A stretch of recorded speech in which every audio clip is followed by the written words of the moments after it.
Si je veux bien expliquer, voilà, j'ai mis ici anti-A, c'est lui qui est là. J'ai mis antigène A.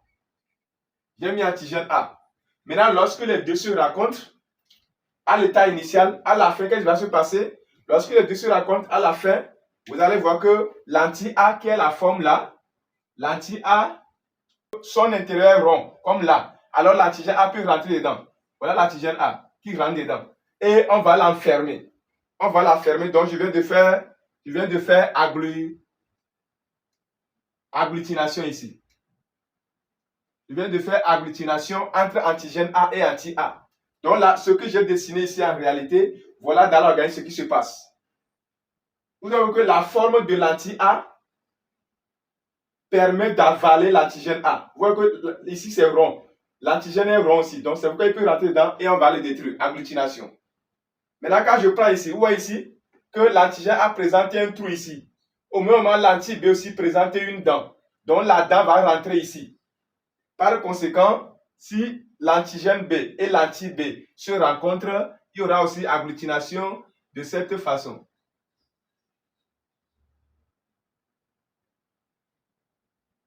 Voilà. Et puis, c'est lui qui est rentré là-bas aussi.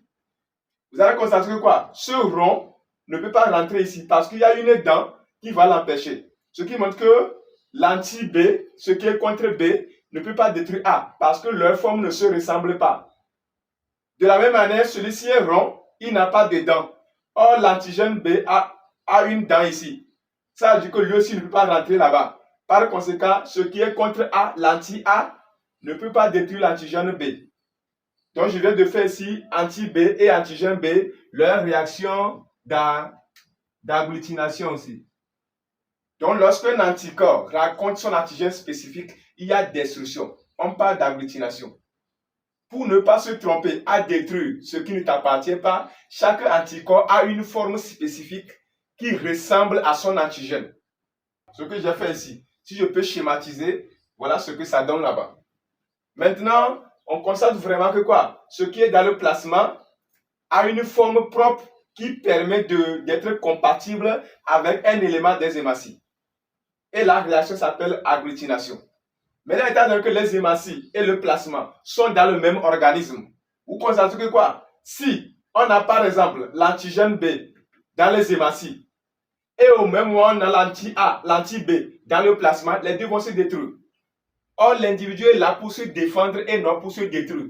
Ça veut dire que chez chaque individu, il faut avoir quelque chose dans les hématies que le plasma ne peut pas détruire pour éviter l'autodestruction, encore appelée auto-agglutination. Étant donné que l'antigène B est détruit par l'anti-B, alors si on prend un individu chez qui on a l'antigène B, qu'est-ce qu'on doit avoir dans son plasma pour que l'individu ne s'auto-détruit pas, ne se détruit pas lui-même? Dans les hématies, on avait trouvé quoi? On avait trouvé antigène A.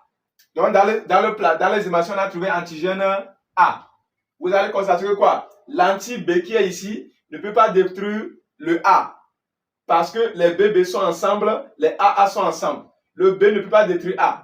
Un individu qui est du groupe A aura le B dans son plasma.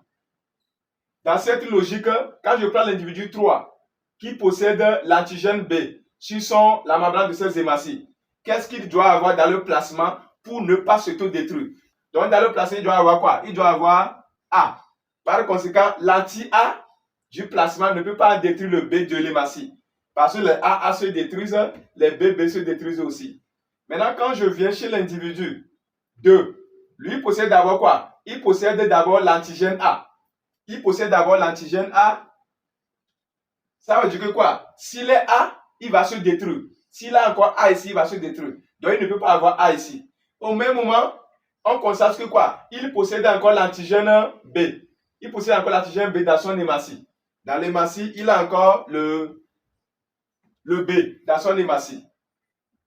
Ce qui montre que quoi? Il doit posséder quelque chose de ce qui ne peut pas détruire ni A ni B. Or, il n'y a que deux choses. Il y a anti-A qui va détruire le A. À cause de ça, il ne va pas posséder l'anti-A. Il y a aussi anti-B qui détruit le B. Or, lui-même, il a déjà B. Par conséquent, peu importe ce qu'il aura ici, il va détruire soit A, soit B. Pour éviter de s'auto-détruire, lui ne va rien avoir ici. Il ne va rien avoir dans son placement. Parce que peu importe ce qu'il aura dans son plasma, il va se détruire soit sur A, soit sur B. Pour éviter cette autodestruction, il ne va rien porter sur son plasma. Maintenant, quand je viens chez l'individu A, l'individu 1, lui là quoi? Il n'a rien sur son hématie. Donc lui là 0. Ça veut dire peu importe ce que lui va avoir ici, il ne peut pas détruire les zéros parce qu'il n'y a pas anti-0. C'est les anti qui détruisent. Ce qui montre que quoi? Si lui possède A ici, il ne peut pas se détruire lui-même. S'il possède encore le B, il ne peut pas se détruire lui-même. Les AB du plasma sont des anticorps. Les AB des hématies sont des antigènes. Attention. Donc, je mets bien la différence entre les A et les B du plasma des hématies. Voilà ce qu'on peut retenir sur les individus. En termes de ce que tu possèdes sur la membrane de ces hématies, ce que tu peux avoir dans le plasma pour ne pas s'auto-détruire. Voilà un peu la correspondance.